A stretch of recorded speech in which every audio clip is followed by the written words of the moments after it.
class. Welcome to week 7 of our course in ethics.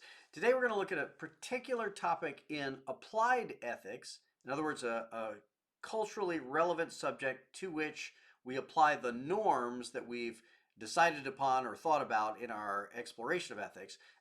This is the place where they play out in the real world.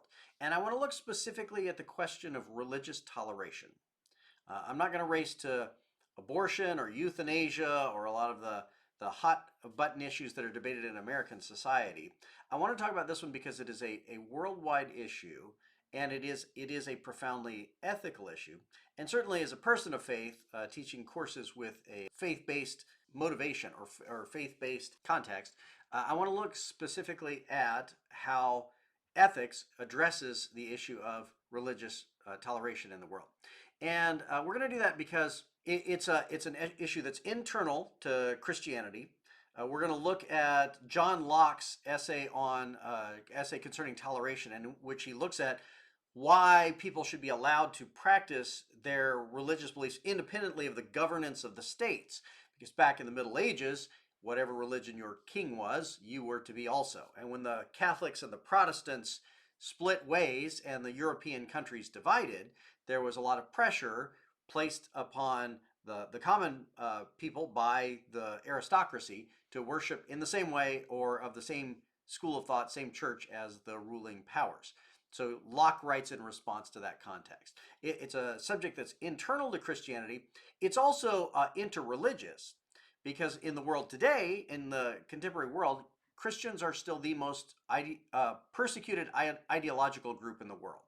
And if you look at certain countries, such as a number of Muslim countries, they make it very hard to openly proclaim Christianity or to convert to Christianity.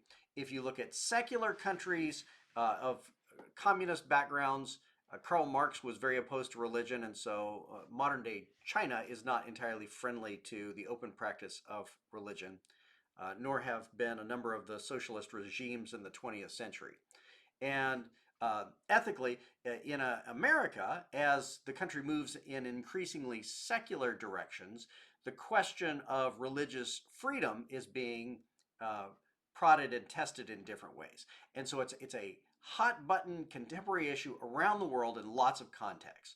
So the way you approach ethics will determine the way that you think about religious freedom. If you are of one religion, you nonetheless have to think about how your religious doctrine would apply to politics and governance, and then specifically what it would say about the practice of, for instance, other religions within the context of your religious context. And it's going to be a hot button issue in American politics, because if, for instance, issues of LGBTQ rights come to the fore, the question is, where shall the line be drawn between the freedom of religious people not to, in one way or another, endorse styles of relationship that they would not approve of? And at what level are LGBTQ rights free in the marketplace from any sort of religious discrimination? So that is why we're going to look at that today. I want you to watch a video about what John Locke said about toleration, because his ideas are still in play today.